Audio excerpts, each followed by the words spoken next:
ओम शांति। सुबह से ज्ञान की बरसात हो रही है आप सबके ऊपर। पूरे भीग गए ना? खुशी हो रही है, हेवी हो गए?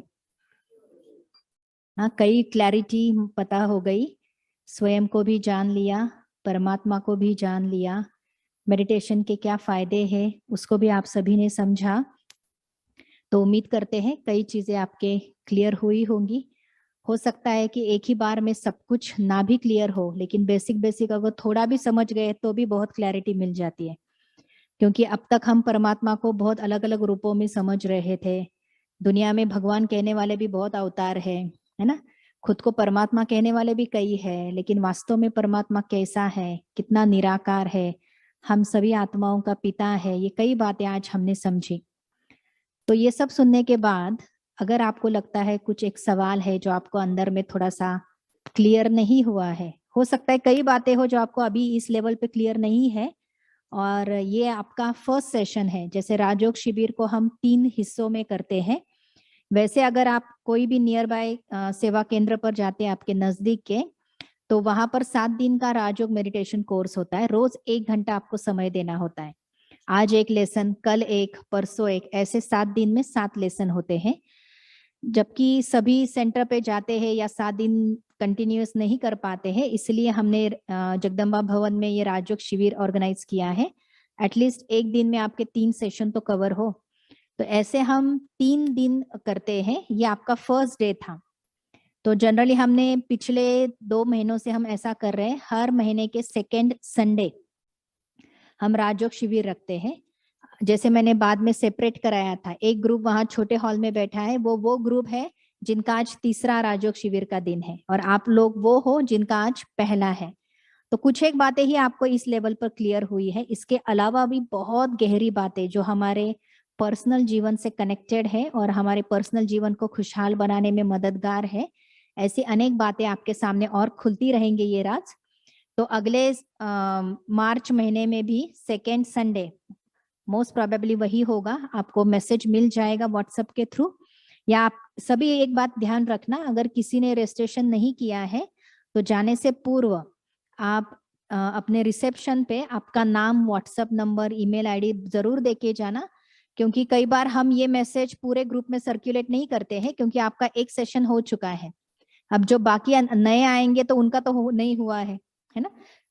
तो आप मिस ना करो, इसलिए आपका कांटेक्ट नंबर वगैरह आप नोट करके जाएंगे यहाँ पे, ताकि हम आपको वापस कांटेक्ट करके कब है नेक्स्ट राजयोग शिविर। 99% मार्च महीने में सेकेंड संडे ही रहेगा ये। और आप जरूर फिर समय निकालना, उसमें और कई बातें जैसे कर्म फिलॉसफी की बातें जानना भी बहुत जरूरी है। समय कौन सा चल रहा है, कौन से समय से हम गुजर रहे हैं, समय प्रमाण हमें अपने अंदर क्या चेंजेस लाने चाहिए, ऐसी कई बातें हैं जो आपको और क्लियर होती जाएंगी। और जितना ज्ञान एक प्रकाश की तरह कार्य करता है, जितना प्रकाश होता है उतना धक्के खाना बंद हो जाता है, टकराना बंद हो जाता है। वैसे जितना ज्ञान का प्रकाश जीवन में आता जाएगा, जीवन में दुख अनुभव करना, धक्के अनुभव करना, इनसे हम छूट जाएंगे। ठीक है? तो अभी आज तक जो सुना, आज के जो लेसन से कनेक्टेड, अगर आपको कोई भी सवाल है, चाहे आत्मा हो, चाहे राजयोग को बहुत डिटेल में नहीं, लेकिन हमने थोड़ा टच किया है। अगले सेशन में हम राजयोग के और थोड़ा विस्तारित रूप से लेंगे। ये मेडिटेशन कैसे किया जाता है, कब कर सकते हैं, उसकी विधि क्या है, ये धीरे धीरे और क्लैरिफाई करते जाएंगे। लेकिन फिर भी आज के सेशन से कनेक्टेड आपको कोई भी सवाल है, आप खड़े होकर सवाल पूछ सकते हैं। किसी को कुछ पूछना है? थोड़ा सोच के भी बोल सकते हैं। भाइयों की तरफ संतुष्ट है सभी? हाँ जी।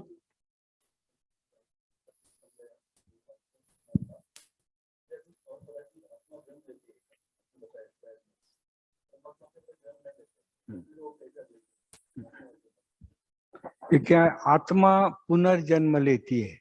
जब एक अभी हमारे शरीर में आत्मा बैठी हुई है, कहाँ बैठी है? दोनों भ्रुकुटी के बीच में ज्योति बिंदु आत्मा चैतन्य है, वो बैठी हुई है।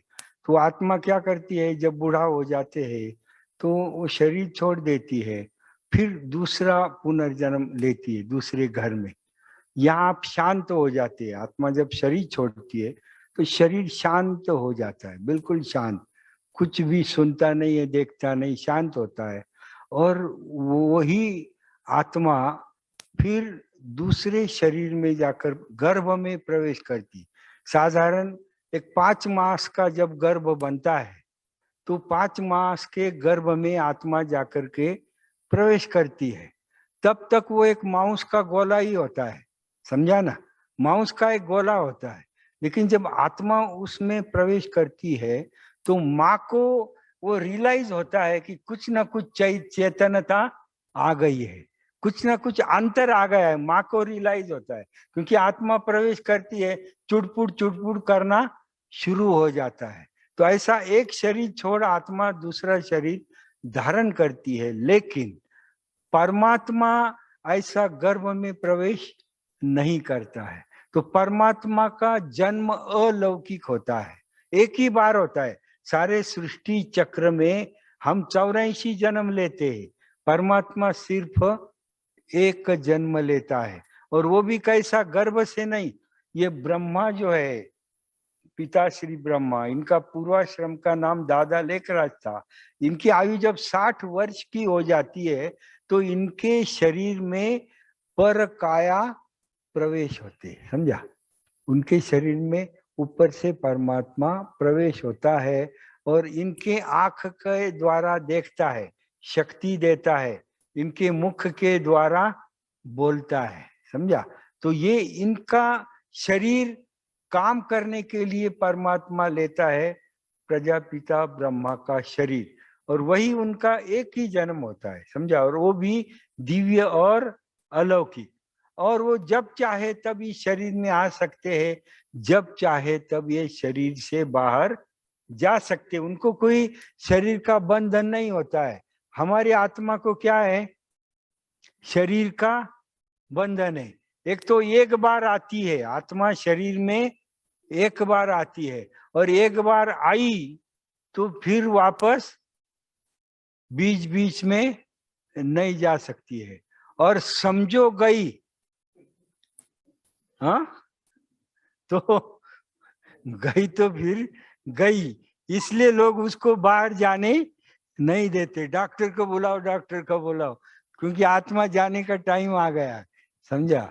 तो इसीलिए आत्मा को बंधन है कि एक बार आई कि वो वापस नहीं, और गई तो वापस नहीं आ सकती। ऐसा बंधन परमात्मा को नहीं है, कभी भी आता है कभी भी जाता है। वो तो राजा है, उनका अपना शरीर नहीं है, ये किराए पर लिया हुआ शरीर है उनका, समझा, परमात्मा का। ये दोनों में अंतर है। ठीक है भाई जी। वैसे ये आगे जो हमारे सेशंस होंगे ये टॉपिक उसमें भी है। हाँ, नहीं इसलिए मैंने कहा अगला जो सेशन होगा उसमें क्लैरिटी दी जाएगी कि परमात्मा कैसे आकर हमको ज्ञान दे रहे हैं। क्योंकि हम आपको कह रहे हैं कि ये परमात्मा ज्ञान दे रहा है, परमात्मा तो निराकार है, वो तो बोल नहीं सकता है। तो कैसे वो किस माध्यम के आधार से, किस प्रकार से, ये पूरी स्टोरी है या रियलिटी जो हम आपको बताएंगे वो अगले सेशंस में आपको क्लियर हो जाएगी।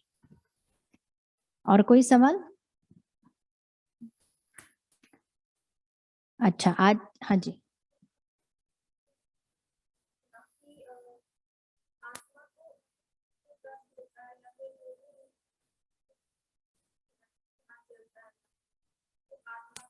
फील होता है।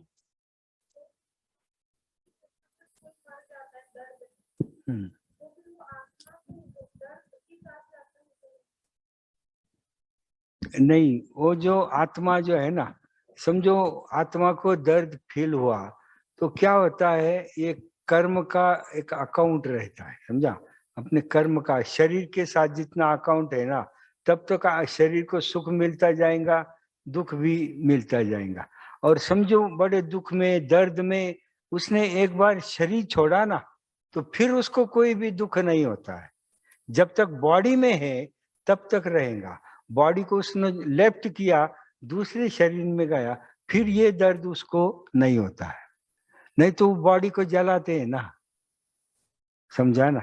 हमको थोड़ा सा भी अंगुली को थोड़ा अग्नि टच करता है तो कितना दर्द होता है, और वो तो सारा शरीर को जलाते। तो वो दर्द नहीं होता है, क्योंकि आत्मा वहां पर उपस्थित नहीं है।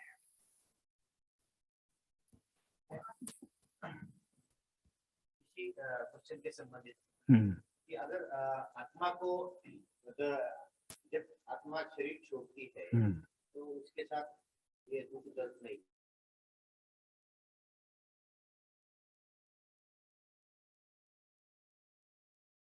बुरा भी नहीं किया, पाप भी नहीं किया, तो वो जारी तेरे साथ ये जो बुरा हो रहा है ये भी पिछले कर्म करेगा। तो फिर अगर ये आत्मा आई है उधर से कहीं दूसरे जन्म बॉडी से, तो फिर वो उसी के साथ ही आया। हाँ, वो जो आत्मा आती है ना किसी भी शरीर में तो आएंगी, तो वो पिछला हिसाब किताब लेकर के आती है, समझा ना।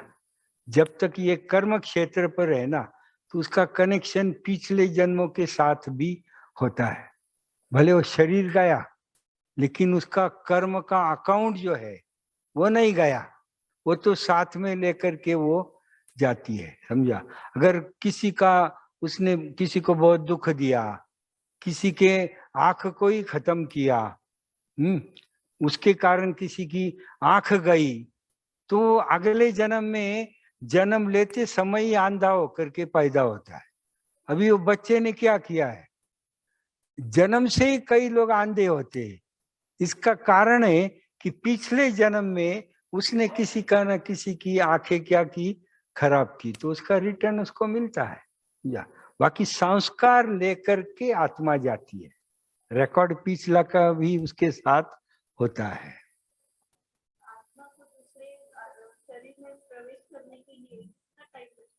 माना वो आत्मा अभी क्या है, उसकी इच्छा के ऊपर थोड़ा डिपेंड होता है।